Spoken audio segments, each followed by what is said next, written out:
I'm going to show you how to add Gmail to your taskbar. Open Chrome, click the address bar, type gmail.com and press enter.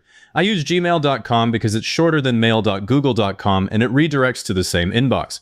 If you're not signed in, the page stops on a Google sign-in screen, so enter your credentials now because the shortcut we create will reuse this signed-in session.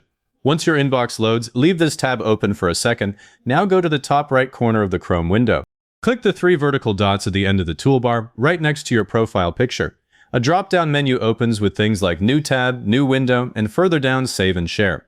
On some Chrome versions, Save and Share is inside More Tools instead. The menu stays open while you move through it, so don't click somewhere else yet. Move down to Save and Share, hover over it, and a side menu appears. Click Create Shortcut. If your version shows Install Gmail instead, click that. It takes the same route and produces the same result. A small dialog opens over the Gmail page. The name field already says Gmail, so leave it alone. Under that name, there is a checkbox labeled Open as Window. Click that box now and make sure the checkmark actually appears. This is the setting that decides whether Gmail runs as its own app or just as another browser tab. If you leave it off, the shortcut will open Gmail inside a regular Chrome window with the address bar and all your other tabs around it, and Windows will not treat it as a proper taskbar app. With the box checked, Gmail opens in a clean separate window that can hold its own spot on the taskbar. I always check it before I even touch the Create button. Now click Create. The dialog closes and Chrome creates the shortcut. To see it, minimize everything. Press the Windows key and D at the same time and your desktop comes up immediately. Find the new Gmail icon. It's the red and white envelope and it normally lands near the last desktop shortcuts you saved. If your desktop is sorted by name, it'll be under G. Move your pointer over the icon to make sure it says Gmail. Now right-click that desktop icon. If you're on Windows 11, the first menu is small and does not show Pin to Taskbar. Click Show More Options at the bottom of it. That opens the full classic menu. I have to make that extra click every time on Windows 11.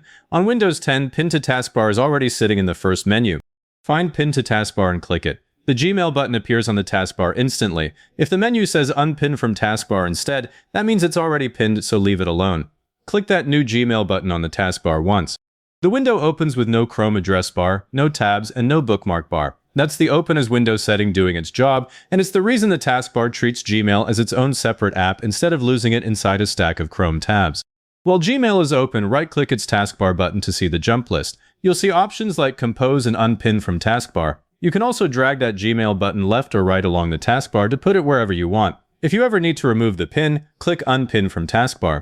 The button disappears from the taskbar, but the desktop shortcut stays in place, so you can still launch Gmail from the desktop. And if Gmail ever opens in a normal Chrome tab after you've pinned it, that means the Open as Window checkbox was missed.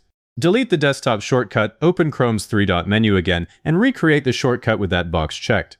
That's the one mistake that breaks the taskbar behavior. If this got Gmail pinned for you, hit the like button, subscribe to the channel, and leave a comment saying this was helpful. Comments are what push this to other people looking for the same thing.